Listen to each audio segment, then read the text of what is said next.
And hello and welcome to State of the Multiverse at an unusual time. Hello. Thank you very much, all of you, for joining us. We're missing James, which surprises me, but then again, Aaron forgot we were doing this today. He claims that I never told him. She didn't. Hello, everyone. Salut, Amelie. Hi, Kayetan. Hi, Secondhand. Good to see you. Hi, Ellie. Thank you, by the way, Ellie, for boosting the server. I really appreciate it. We were about to get downgraded and lose a bunch of our emotes, and that would have sucked. Really? Yep. Oh. Yep. So thank you very much for that. You're amazing. And for those of you who responded saying, I would help out, but I'm broke, don't worry about that. Honestly, like, we get being flat-ass broke. It's really fine. Do whatever you can do. And some of the people who responded to that are already Twitch subscribers and patrons. So, guys, you're already supporting us. Thank you for that. You know, it's really cool, right? We don't want you to feel like you're obligated to, you know, throw money, right? Like, everybody, it's hard times right now. It's okay, right? I should take this off because it's not doing any good now because I closed the music down. So, hi, Dazzlecat. Always good to see you. Hello, Laria. Hello, Moonflower. All right. So, Kayetan redeemed a brainstorm, and he wants our thoughts on interstellar submarines. Isn't that basically what spaceships are? That's my thought. I mean, they're designed like submarines, right? They're airtight, you know, and they travel in the area that they're supposed to be traveling in, and I don't know how a submarine would differ from a spaceship, really. But, you know, maybe I just lack imagination. Oh, hello, Kahuna. Thank you for the raid. Always good to see you. How are you? How was your stream? I missed most of it today because I slept in. On the inside baseball level of news today, it was the move from hell for my mother this week.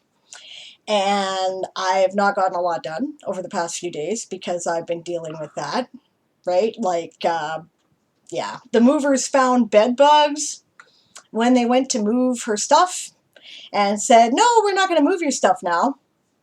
But we're going to charge you extra. Yeah, we're going to charge you extra, right? And, you know, it's just been a shit show. We've had to replace all her clothes and all her furniture, and I had to get her worker involved, and she's moving into assisted living. So ultimately this will be good because, as some of you are aware, she has been suffering from increasing health problems and kind of needs someone to look out for her. And I don't live in a place where I can do that. I have a very small little falling apart kind of house, really, that I'm living in. So, yeah, it was, I'm exhausted. We had to repack. Like, they would only let her take, I mean, you know, when it's an assisted living, it's care home, right? So they would only take the stuff that was hard, so her small appliances and stuff like that. So we had to take them out of the boxes they were in and repack them. And it's still not done, right? While I'm streaming today, the guys will be going over and cleaning out her place and basically throwing everything out. So, yeah, I'm worn to the nub. So that's why I say I'm not at my best today. Plus, just, you know, moving always gives me allergy issues, and there was a dust warning yesterday, so I got lots of that, and it was fun. Yeah, we're distinctly red too there, Kayetan. Yeah, that's right. Red, the blood of angry men, black, the dog of ages past, red, the color of the dawn, black, the night that ends at last. Right? Yeah. Guillotines. I'm just saying. It's time. Anyway. Hey, James. Welcome to the show. James, good to see you. You haven't missed much. It's cool. Yeah. Amelie says, that's good that she managed to get a place there. I know it can be difficult to do so. Yeah, it was great. And you want to know what was even cooler? Is that day before yesterday, they did the vaccinations for that home. Yeah, And so they she got in. Yeah, and so she got in. They told her Yeah. to come and get her vaccination since she was moving in right away anyway. So she's had her first shot. I can't believe how much of a relief that was for me. Yeah. She has COPD. She really doesn't, if she caught COVID, that'd be it, right? Yeah, So, she'd be gone. yes. Even a mild case, take her out. She's on oxygen already. Yeah, exactly. So she did not need that. So, Oh, Emily's grandmother got hers yesterday. oh, that's so good, Emily. I'm so glad to hear that. Does she feel good after the vaccine? Didn't seem to have any effect on her at all. Yeah, supposedly the second one will knock you down for a day or so, but... yeah, but the first one, nothing. It wasn't, no symptoms at all. So, that was great. Emily says, such a relief to have the most vulnerable people out of immediate danger. 100%, I agree. Yeah. Right? Our province is doing something that is controversial. They are extending the length of time between the 2 shots. Right? They're going to do the second one. He says 4 months, up to 4 months later. I think it's up to 4 weeks later. But whatever it is. It was 4 weeks. It wasn't 4 weeks? Oh, okay. Well, whatever it is, they've extended the deadline, right, to get the second shot. And there's a major health organization in Canada called the Massey Institute, which disagrees with this and has spoken out about it, which I think is unfortunate because it gives people mixed information, and then maybe they don't get the vaccine. I don't know, but personally, it's been shown in the field to be, pretty much effective with the 1 shot. And I think that extending some protection to everybody is a good idea, personally. So, I approve, right? So that's my thought about that, right? Yeah, Emily says I need to call her tomorrow to ask. I got the news from my parents. That's cool. That's cool. Yeah, definitely give her a call. This is a good time to give people a call, Yeah. Ellie says COVID is hell. She had it, or they had it, by the way. So they know all about it, right? If you're young and reasonably healthy and have all the this won't be bad for you factors, yeah. Is it Ellie or Eli, by the way? Make sure I get that right. Yeah. Cayetana says, many of my teachers at uni felt like shit after their first shot. She was fine, right? Everybody responds differently, right? That's why there's some uncertainty in the whole process. Emily says, my uncle got his 2 doses a while ago, but he's a GP and got leukemia. Well, fuck, you guess he better get his done, eh? Apparently he felt very bad after the second one, but that's due to leukemia, no doubt. Eli. Okay, I'll make sure to get her. I thought it was Eli, and I was like, why am I saying Ellie? I don't know. I look at things, and like I said, I'm not at my best today. So I apologize for that, Eli. I will get it right from now on. Yeah.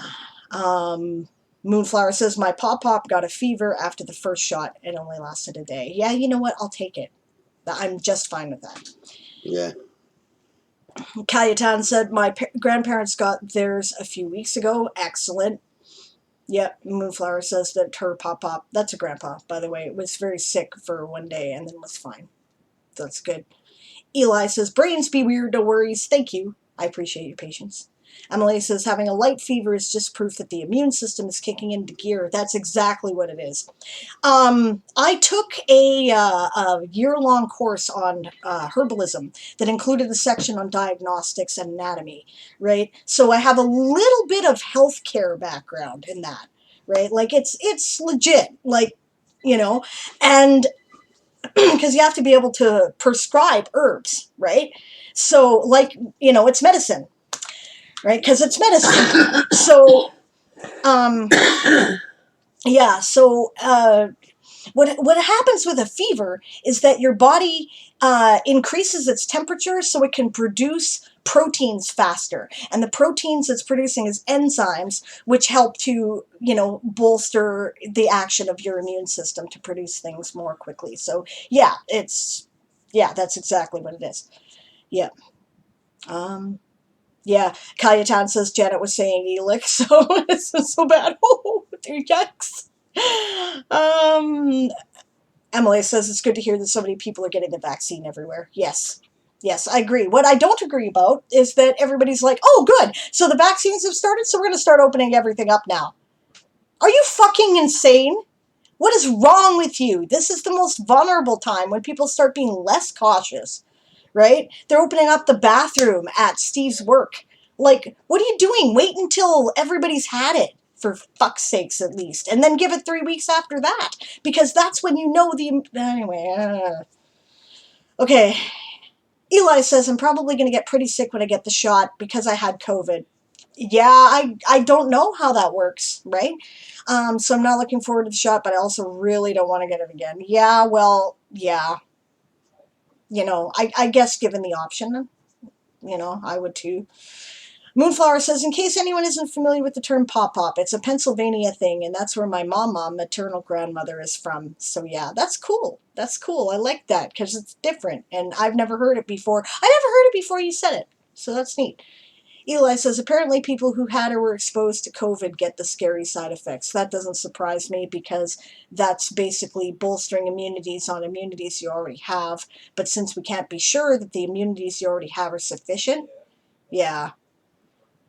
Emily says, I need to redo my passport in London as it expires at the end of the month. Ouch. But there's no way I'm traveling across the whole before almost all the country is vaccinated. No shit. Good luck. I hope it works out. I guess we should get on with, what's going on today. Oh, hello. Satrium or Satrium? Tell me how to pronounce it right. Thank you very much for the follow and welcome. I'm glad to have you, and if you have any questions, let us know. This is our monthly community stream. We usually do it on the last Thursday of a month, but because of this move, that just hasn't happened, so that's why it's today. Satrium says both pronunciations are fine. Okay. All right. I'll probably go with Satrium because that's what it looks like to me, but cool and welcome. Yep. Kayatan says, I've heard that for people who had COVID, 1 dose may be enough. I've heard that too. Yeah, so. And Moonflower says, not even U.S. American, just Pennsylvania.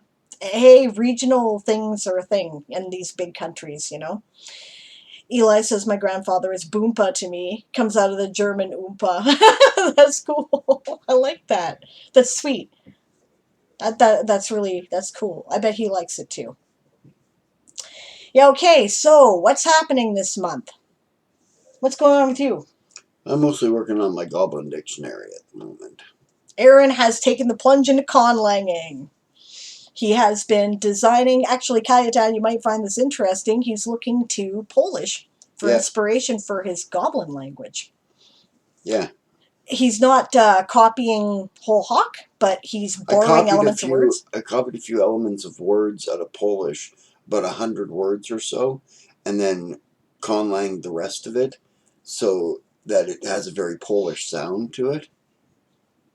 Yeah, and it does. It's really neat to hear it being read back off the IPA reader.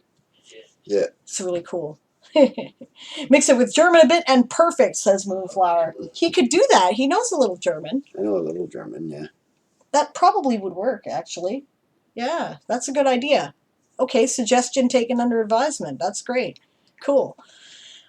Yeah, tricksy little goblins, says Gala. Polish goblins, hooray, says Kayatan. The goblins are cool.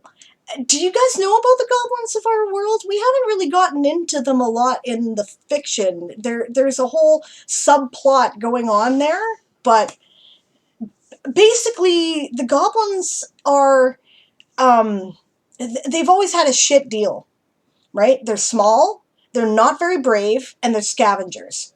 So as a result, bigger and tougher races have often pushed them around.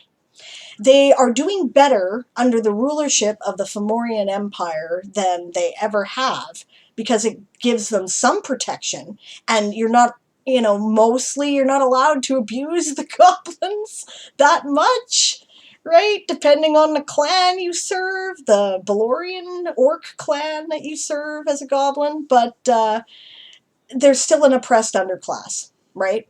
And they do most of the technological innovation and a lot of the basic labor.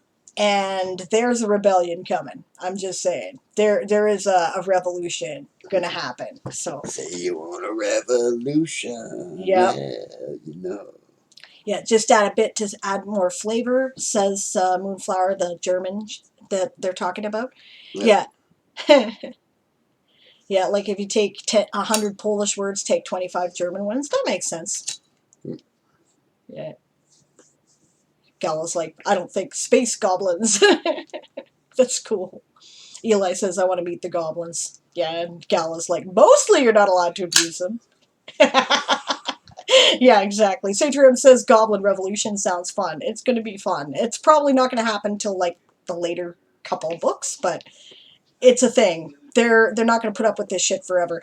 Furthermore, there is a women's liberation movement coming among the Balorians, for which I partially blame the protagonist, but partially, not entirely, but partially. Yeah. Eli says, I don't know if my message went through because my internet died, but I said check to Kayetan. Okay, duly noted, right? And yeah, let's see. Kayetan says they're almost like Polish. Some people here would, yeah, good point, right? Some people here would say that we had the best under the Prussian, Austrian, and Russian rule. However, it isn't a popular opinion. Yeah, I hear that, right? Like, well, that's exactly why I based them on the Polish people, actually. Kajetan is because they are in the very similar situation to how the Poles were treated during the Russian Revolution and such. Yeah. Right? And the orcs really remind me of the Russians. They do a bit. Right? So I wanted to base the goblins on something that were similar in that, and that they're being oppressed. Yeah. You know, yeah. So, but they're tough as shit. But they're tough as like shit. the Polish, yeah. Right? Because we keep surviving somehow. Yeah, she's Polish too, eh? So. He knows. Yeah, okay. We've talked about that. Yeah. Yeah, you bet. Yeah, my maternal grandmother's side of the family. Polish Ashkenazi, actually. Yeah. So, yeah. Has an orc created Goblin Ball? No, they have not created Goblin Ball. I would not put that past the Blood Axe clan, though, and I would not put it past them to not worry about safety measures, because they're fucking assholes. But, yeah. Anyway, yeah. Goblin Ball like Gnome Ball. Poland had a bad situation during Russian rule. Yeah, no shit. Yeah, no kidding. No shit they did. Yeah, it's, yeah. Yeah, you eat a goblin to your friends, yeah. Yeah, no, we don't want to eat the goblins. They're cute. We like them. Yeah. So. Well, that's how they play Gnome Ball. You eat a gnome. Yep, you do eat a gnome, but the gnome is wearing a special suit, and they are magically protected from injury, and actually, that's a thing, right? There's a game called Gnome Ball, which I haven't written up yet, but I mention it in the article on Loki's Night, the La Loki celebration, right? And characters made this up in the game, right? So this is legit, right? And the idea is that there's a gnome. He is wearing a special leather suit with a bunch of handles. He's the ball. Otherwise, it's rugby, right? He can fight back. Yeah, but he gets to fight back. So while you're carrying him, he can poke you in the eye. I say he because the character that invented it, Belvarn, who is Siobhan's character, by the way, right, was the guy who basically came up with this. Yeah, you get like big burly guys, and they toss gnome to each other like a medicine ball. Yeah. Playing rugby, trying to get the gnome across the line. You know what? Here, let me give you the link to La Loki. It's in the sidebar. Right? La Loki. Toy Soldier Saga. It's always easier to search on Google here. There it is. Okay. Right? But it's in the sidebar where I describe how Loki's Night, or how Gnome Ball was invented as the result of a holiday celebrating the god of chaos. Yep. So. Always easier to just Google everything. The bastards know the it husband too. is still Mr. Twinkle, eh? That's cool. I like that. Mr. Twinkle works. She had to tell me who you were. Yeah. Well, that's because he doesn't check the Discord, because, he's like, I don't know why. I'm brain dead. I don't know why he doesn't check the Discord. Because I smoke a lot of pot. Maybe that's it, but at any rate, right? But in the Discord it says Eli, who is Twinkle. That's their moniker there in the server now. So yeah. Okay. Yeah. Imagine Goblin Ball would be even more chaos than Gnome Ball, says Eli. I am sure. I am sure it would be, because first of all, they're meaner. Goblin just might have a knife to stick you with while you're trying. Yep. There's a saying, a figure of speech, an idiom in our Fomorian Orcish language. Blade. A goblin's blade, right? And it means basically a sneak attack, something you didn't see coming. Knife in the ribs. Yeah. Stab in the back. Yeah. Emily says, even after they came to France, my family hated the Germans. One of my great-great-aunts had to have a child out of wedlock in the 20s because my great-grandmother, who is the eldest sister out of more than 10 children, highly disapproved of the marriage. In the end, she married another Polish guy who had immigrated to France. Yeah. In our current culture, we think of, like, Caucasians as this kind of monoculture, but until like the middle of the century, English and French people described themselves as different races. Irish and English describe themselves as different races. Which is important because that kind of shapes the history of our country. This is why we're polite, okay? We're polite as Canadians because otherwise we would kill each other, right? Except in hockey, we get to fight, so all bets are off. And this is why Canadians generally don't watch what the rest of the world calls football and what we in North America call soccer, because it's slow hockey with no fights. Yeah, with pussies. Wussy fucking guys. Yeah, goblins wear spikes, says Daz. Yes. Gala adds goblins wear D4s and would put pins in your eyes. That is probably true. Emily says, and just after that, there was the German occupation of France. That really didn't help. No, I'm sure that did not help. Hey, DM Stretch, good to see English you. Guys. Yeah, that's right. Yeah. Did you know that Stretch was in the chat there, Gala? Okay. Stretch. Eli says, my family was maybe Polish, maybe German, but immigrated before World War I, so the records are mixed a bit because the borders were a little more wiggly at the time. Yeah. And James is lurking. Yep. That's right. Yeah, I don't know about that. No. You know what? Assholes and awesome people come in every nationality and skin color and gender. And I don't care. I'm not Irish or British. I'm Canadian. That's right. We're I Canadians. swore to my queen. Yeah. Emily, by the way, I was referring to the 19th century period. Yeah, fair enough. English are definitely better at drinking than Irish. Maybe not, actually.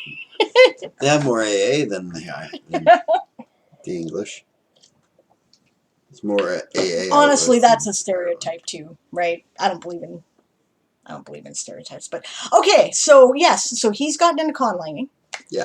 And I have started working on the conlang for Elvish, but I haven't gotten very far because I'm still working my way through the military ranks for the Avalonian Navy and the Avalonian Marines, which I haven't gotten very far on because various shit, right? Like, I started my item article, but I've been having kind of a dry creative spell. I'm not really... But my problem is that what I want to do is finish the third novel's draft, right? But what I have to do is edit, right? So it's frustrating me creatively, and I'm not getting the side projects done that I normally do. I like Author Goddess's Gollum one for that. We must do the edits, but we hate it. Yeah, exactly. Yeah. Actually, I don't mind edits anymore. I don't. I've come to like them because you get to polish your gem and see how pretty it's going to look, right? So yeah, that's why I don't do it, because, you know, what I write is turd. Polish a turd. It's still a turd. Gala says, is Elvish a French sounding language, Sable, in your world at least? No, it's got a lot of... well, I don't know, maybe a little if you don't speak French, because it's got a lot of L sounds and a lot of flowing vowels, right? So it's meant to kind of trickle like water. That's what I'm gonna try for. And I also am trying to think about how I'm going to, because I want the different ethnicities of elves to have different dialects. So I may do a vowel shift, right? I may have it that, A's are pronounced ah in Elfar, but they're pronounced A in she and pronounced E in Nunhi. I don't know, right? I'm working on it. Yeah. Life gets in the way, says Daz. It's true. And this move business with my mom hasn't helped. When I have issues too, right? Because when my mom gets wound up about something, she starts to do this anxiety circle and this is what I have to do, and this is to fix the problem for me. And that generally, because makes her want to punch her in the face. It kind of does, right? Because I love my mom, I do, right? But when I was growing up, right, her bipolar was not effectively treated or diagnosed. So what that meant is that when that started, something horrible was going to happen to me. I was either going to get screamed at or hit. Nunnehi? Nunnehi. Yeah. Nunnehi. It's named for a Native American fairy. Yeah, it's a First Nations word for a type of fae spirit, and because they're the ones who tend to be more involved with people, humanity that lives, like I borrowed a little bit of kind of general First Nation stuff here and there, and I borrowed a little bit of Mongolian stuff here and there and stuff. I don't believe in appropriating a culture, but I will look to real world cultures and blend elements to try to create my own so that it has a certain authenticity to it. And a certain feel to it. Right. So, yeah. It was cool sounding, says Gala. Okay. Right. How about a Geordie elf? Okay. Check out the UK Newcastle accent. I've heard Newcastle. Oh God. Okay. Yeah, Caucasian is an outdated term, by the way. Yeah, I know. That's why I went. I was gonna say we've all got a bit of Mongol in us. Everybody has a bit of Mongol. There's, you know what? Okay, honestly. I mean, if you come from Europe or West Asia, you have Mongolian. Race, like gender, is a social construct. There's no real genetic thing that actually humans have had enough genetic bottlenecks that we have very little genetic diversity. We should probably be concerned about it, put it that way. We're as bad as inbred species of dog, right? Like, it's bad. And so that's why I'm not to say it's not is so bad. Yeah, it's not to say it's not real. Of course it is, because people react to you based on your perceived race, right? And racism is a problem and it has to be dealt with, but genetically there's no justification for it. Like, it's just not a thing. So Genghis Khan was prolific, and so were his followers, and they traveled everywhere, and so were his grandsons, actually, they in particular, and his granddaughters, which is something that is often not noted. Yes. That his granddaughters were pumping out babies. Well, yeah, and they traveled and they ruled parts of his empire. Mm-hmm. Right? Like, I read this wonderful book called The Secret History of the Mongol Queens. You need to read this book if you have not read this book. Yeah, especially if you're a feminist in any way. Well, if you want to, okay, you guys have heard that argument that, it's not historically accurate to have women in positions of power. Yeah, bullshit, and this book proves why. Right? Mm-hmm. So, check it out. The Mongols are not what you thought they were. They're not. Dan Stretch says, well, I've only been on a horse once in my life and fell off backwards. I never got back on again. So I didn't get that part of the Mongol DNA. Well, Mongol horses are really small anyways. Yeah. So. Gala really liked your comment about babies. My comment of babies. Pumping out babies, I think is what he was like. Kayatan says, any tips for world building an interstellar navy? You seem experienced at that. Yes. I want you to go to, where is it? Okay, here, I will give you I'm going to give you one of my articles, but only because it's got a link on it that I think there's a video I put on it specifically that I think you should watch. Right, let's see. First star ship classification. Okay, let's see now. Well, that's taken a while. There we go. There we go. That's the one. Okay, I put a video on this article that I think you should watch. There is a YouTube channel called the Templin Institute that does like, it treats alternate worlds like they're a real thing and examines them, right? So they did here's a tip on building your interstellar navy. It's an excellent video. Any explanation that I gave you would not be as good. So watch that. Oh, yeah, it's the Templin Institute video you already watched. Oh, you watched it already. You know Templin. Okay, so then having watched that, right? Okay. Basically, my tip is keep in mind what they use the Navy for and what a Navy is for. And keep in mind that space is big, right? And if you want things to take place at a very close proximity, you got to have a reason for that. Yes. Because otherwise, space will take place at like hundreds of thousands of miles or kilometers. Combat will take place at. Yeah. Because space is huge. Right. Like our technology, if you're thinking about technological levels, our current technology is such that it would really be easier for computers and drones to fight all the Navy battles in space, right? Because they can see farther, they can detect different types of energy better than our visuals can, right? And we can program missiles to fire, you know, at enormous distances. So why would you ever get close enough to have anything that looks like either a broadside or a fighter or a, you know, like a dog fighter, right? Yeah.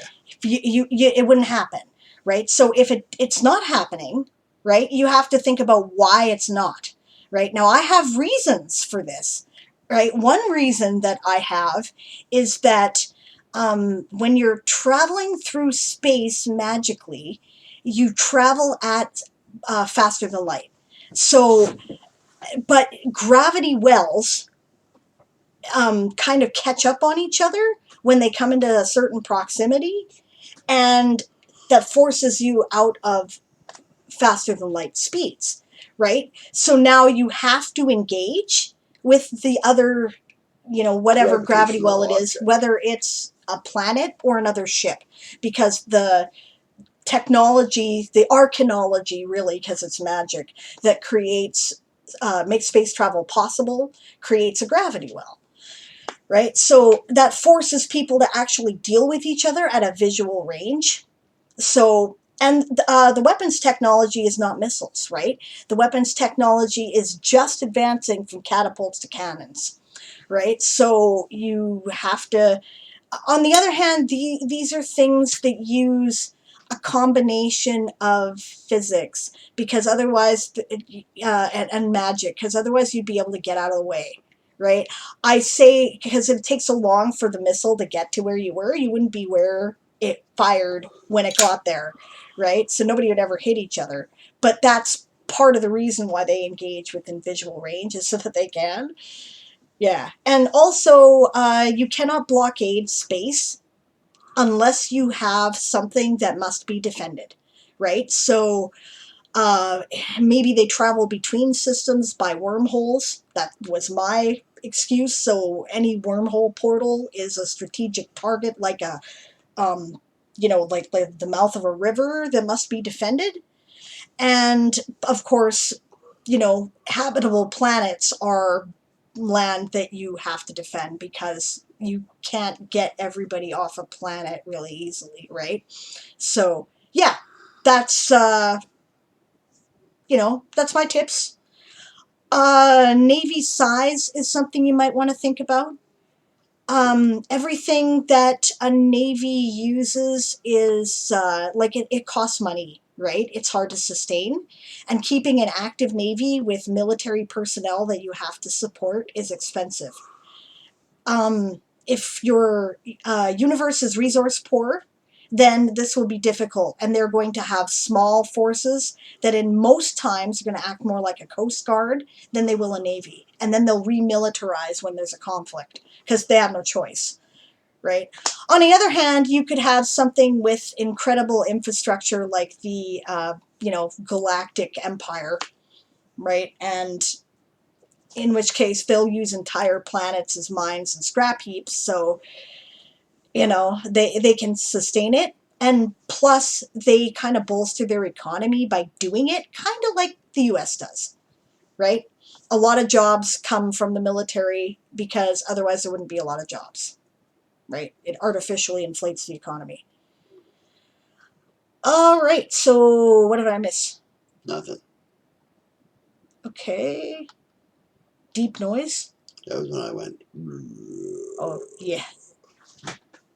But it looks cool, says DM Stretch. Yes, when you get people engaged in like either, naval type combat with broadsides, the traditional naval Napoleonic type combat, or you get them doing dogfighting, yeah, it does look cool. So you have to come up with a reason why you would have that, right? Babylon 5 has a reason in that it's all about wormholes, right? That's how you get any real distance in their universe.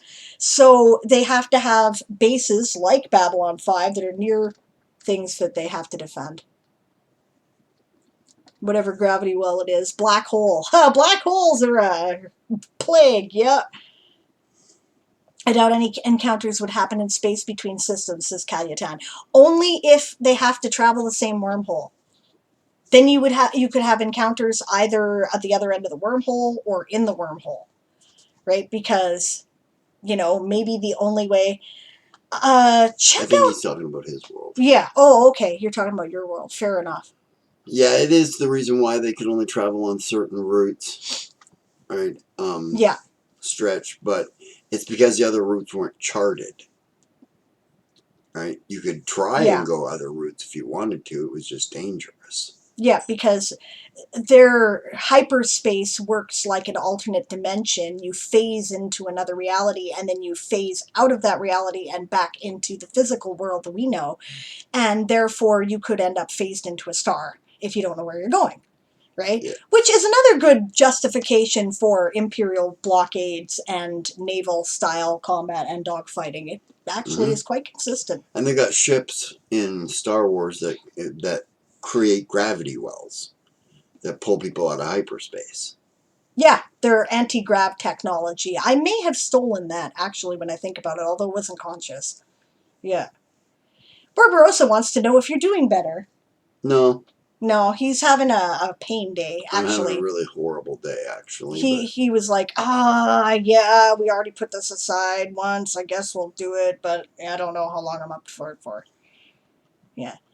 Satrium says, and they're right, if you want to go for a more realistic approach, I think The Expanse handles that quite well. Yeah, because all their stuff generally happens at sublate until you get to, yeah. Right, so no spoilers, so I'm not going to say anything further. Yeah, the Star Wars dogfighting was apparently taken from World War II. Well, yeah, because it was taken from the Old Republic serials. Right.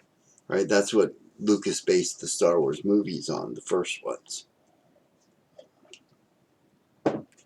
Yeah, and why not, right?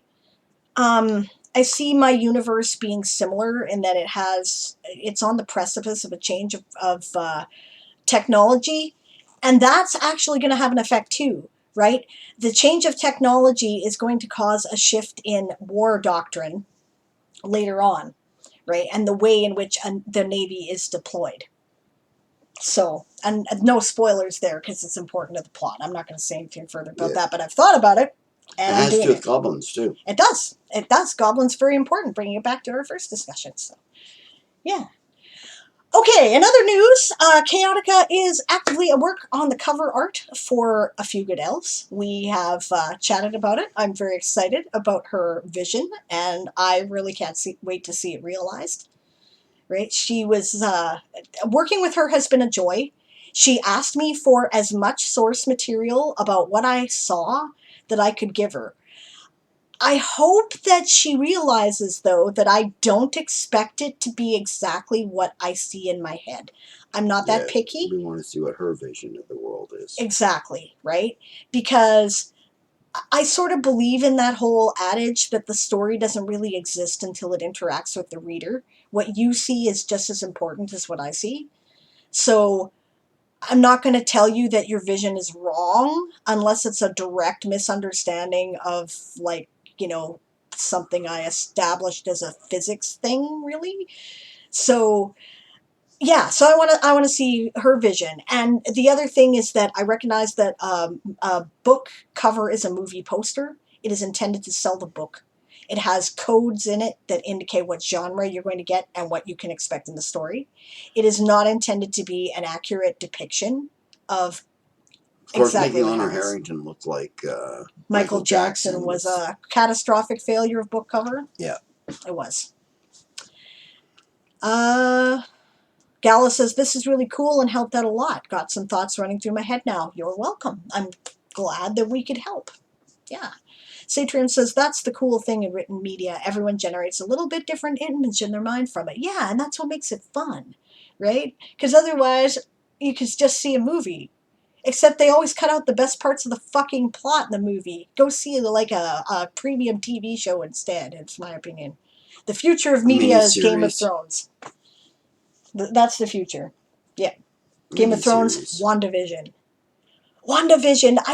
Did you guys see the last episode? I'm not telling you if you haven't, no spoilers, but I'm just going to say this is what happens when you give the creators money and license to do what they fucking want and stop getting in their goddamn way to enforce your bullshit as a producer. Just let them do it and it will work. Okay, not saying anything. Not saying anything. Everyone tells me to watch it, says Satrium, and I could not do it yet. How come? Just not up to it. Like, I'm still catching up on the Avengers movies, I have to say, honestly. Right? I really have trouble with emotional downers in literature sometimes, especially if I've really come to care for the characters. So I have to be in a certain mood to be up to it. And I just haven't been, but I'm doing it now. So, yeah. Nah, it's good. And you know what? In the first episode, you're like, what the fuck is going on here? I don't understand unless you any understand of this. anything about Wanda and Vision. Well, even if you do, you're still wondering what the fuck's going on here. Yeah, a little. Right? Like, you're like, I don't understand this. What is this? Right? But then they start to tease out the mystery over the course of the story. And very well done. Very well done. Great writing. I haven't seen it yet either, but I've seen everything else in the Marvel universe. So. Yeah. Oh, and we finished the Mandalorian. Yeah, last we finished the second season of Mandalorian last night. Which is awesome. Pretty cool. Yeah. That's really good writing, too. Yeah. Okay. So we're almost at time here, and I feel like I've babbled more than I've given actual information that was useful. Well, all I've been doing is working on conlanging. Right. Right. Yeah, I'm still slugging along with edits mostly. That's what I'll be doing today. Let's see. What are we doing here? Oh, yes, I almost forgot. Tomorrow's my birthday. So yes. We're going to do a Hobbit birthday celebration for Erin's stream at 2 p.m. Pacific, 10 p.m. GMT. Runs for 2.5 hours. We're going to give a bunch of stuff away. It's mostly going to be ebooks. But we'll give some stuff away. Hello, Natalia. You're here just in time. Yay, happy birthday, says Daz. Thank you. Happy birthday, says Eli. Thank you. Thank you, guys. Yeah, I'm 46. We're giving away presents on her birthday. Yes, that's right. Because in a Hobbit birthday, the birthday person gives presents to everybody else, right? So that is the plan. So, yeah. I'm 46 tomorrow, by the way. Just so you know. Stretch says, still not seen any Mandalorian. I was going to stop my Netflix sub and go for Disney Plus instead, but then a new series of Showpiercer came out. Fair enough. Fair enough. I loves it already, says Gala. Yeah, it's a neat idea, isn't it? I kind of like it too. Because, you know, I don't know, it's fun. It's a good opportunity to tell people you appreciate them, right? So, you know, if everybody could afford to do that, it would be great. The only reason why I can afford to do it is because ebooks, right? But so yeah, I know we should quit this soon. Don't miss that though. Happy birthday for tomorrow, says Stretch. Thank you. Yeah, Sable's gained enough experience to level up. Hells yeah. Sable, watch Watership Down, the new series. Okay, I will. You're not the only one to recommend it to me, so I will definitely check it out. The movie was actually a pretty good adaptation. The old one. Where can you watch Master and Commander? Oh, geez. I have a DVD, so I don't know. Which I can only watch on like one computer that I have now. It's actually not a great film when you compare it to the books, Stretch, but yeah, well, compared to the books, it blends a whole bunch of stuff together that shouldn't have been blended together. But I mean, you got to say Russell Crowe did a perfect Jack Aubrey. He was great. Yeah, that movie and that book series are powerful inspirations for Toy Soldier Saga, as some of you probably already know. I think YouTube has it if you want to give them like $5 or whatever to watch it, which is worth it, honestly. If you haven't seen it, you can't find it any other way. So, yeah, just look up Master and Commander and you'll find a clip, and then there'll be the inevitable ad in the corner saying, watch this movie for $4.99 or whatever, right? Oh, okay, you've not read the books. Yeah. Read the books, Stretch. What the fuck is the matter? Okay, yeah, they're military Napoleonic Wars fantasy books. Yes. Right? They're awesome. Well, right? Patrick O'Brien is the name of the author that does them. Mm-hmm. Right? This is one of the great gifts of literature to the world from the UK. You should read these books. In particular, because just about every major space opera, especially if it's a series, that has existed from about the 60s, well, wait, no, he didn't write this in the 60s, the 80s, has been influenced by these books. Read it. Read it. Oh, I also highly recommend the Black Sail series. Loved it. It was pretty good, eh? You know, I couldn't get behind a lot of the characters, but it was cool. It was cool. Kicked in at 9 o'clock, eh, Emily? Yep. Yeah. So blue does filter. Mine. So does mine. It's officially night now. Yeah, that's right. Yeah. Do you guys have any questions about anything I haven't covered? Because I'm a little scattered today, and I'm sure there's something I've missed. So. It's not a book, actually. Master and Commander is one of the books. Yeah. And Far Side of the World is another one of the books. Yeah, remember the title of the movie was Master and Commander, Far Side of the World, right? It's because they combined elements from those two books. Right. The first book is called Master and Commander. Yeah, the series is actually officially called the Aubrey Maturin series. Let me type that out for you. Aubrey. What about tabletop RPG content coming up? Well, aside from the Goblin language thing, all right, I'm still working on my races stuff. Brian. There we go. Yeah. Do you guys have requests? Because if you are a patron or a Twitch subscriber and you have a request, you can ask him. That's one of the features you get. If you got something you want me to make for you, game-wise, just let me know. Yeah. The offer stands. And we got Stretch to do 5th edition stuff, too. Yes. So. Yes, really, Moonflower. Yes. You know what? And I probably didn't put it in the Patreon subscription because it's so relatively new. So I'll fix that. But yes. Yes, you can. Right? Yeah. Moonflower's patron. Moonflower can ask. That's fine. That's fine. You can ask. $1 or $100, you can ask. Mm-hmm. If you want something for me to make up for... Get one thing per month, basically. Yeah. Yeah. Back. Had to help my dad, says Kaitan. That's cool. Well, it's good for you. Helping Yeah. your dad's good for you. The main captain character from Black Sails was named after Long John Silver's parrot. Yeah, I knew that actually, Stretch, but yeah, it's fun. Yeah. Sure, let me know when you want me to get on that. Yeah, I know. He says. Anytime! Yeah, but I gotta give him some stuff to do. What do you gotta give him to do? I don't know, I gotta give him some stats to convert to 5th edition. Well, then get on it. Got one so far, you could convert the Proto Star Kraken. Yes. Yes, the larval stage. Star Or the Kraken. paralarval stage of the Star Kraken. We have Pathfinder stats for that. Okay, actually, I'll tell you what. DM Stretch, if you would like an assignment, we could really use some thoughts on ships and combat stats. Yeah. Right? We've been struggling with this for a while. Here's the problem. Okay? We don't want to make it too complicated.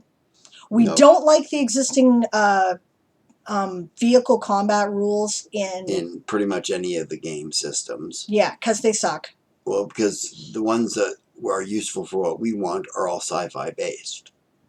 Right, so it's like, put up your energy shields and shit. Right. We don't have energy shields. Yeah, just send you a link at some point. Okay. Yeah. Yeah, so, yeah, right, but it has to be consistent, right? The stuff that isn't sci-fi based takes too long.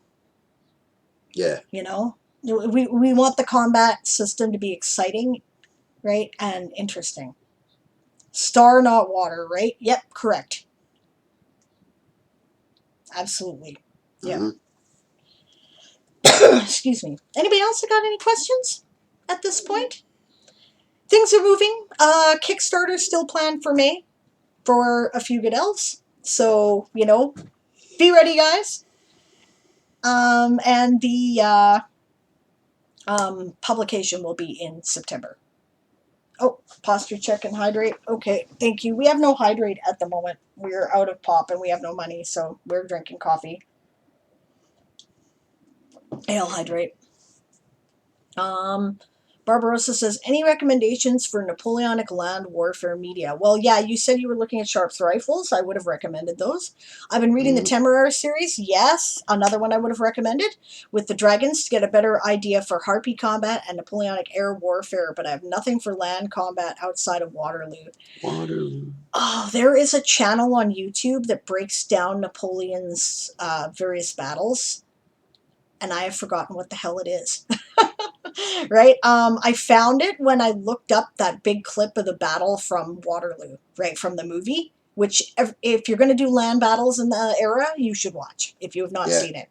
You can definitely find that on YouTube. It was, yeah, top notch. Yeah. Space combat without any energy shields, says Kayatan. Breaking the tropes, I see. Yes. Yes. That is the plan.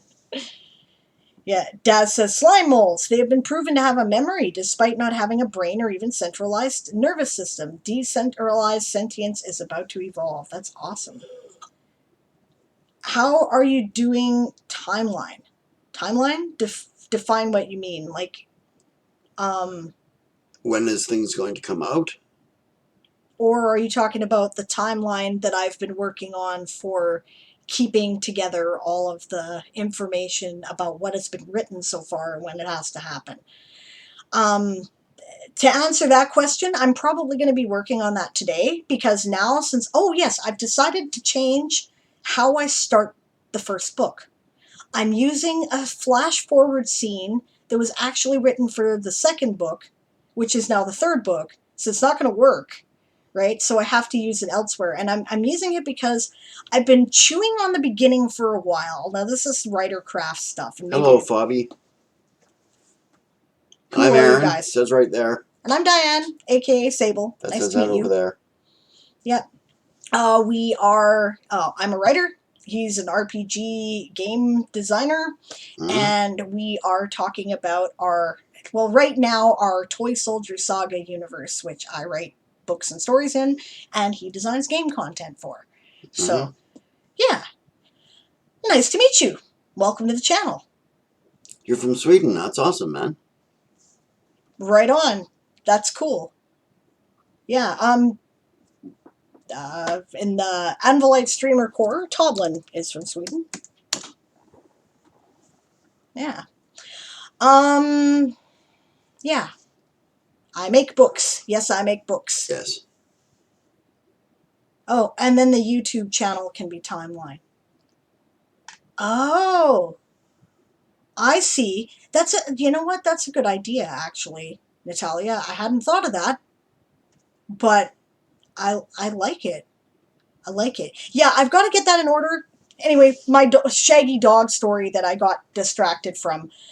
Basically, yeah, I've changed how I'm starting the book. It's a flash forward.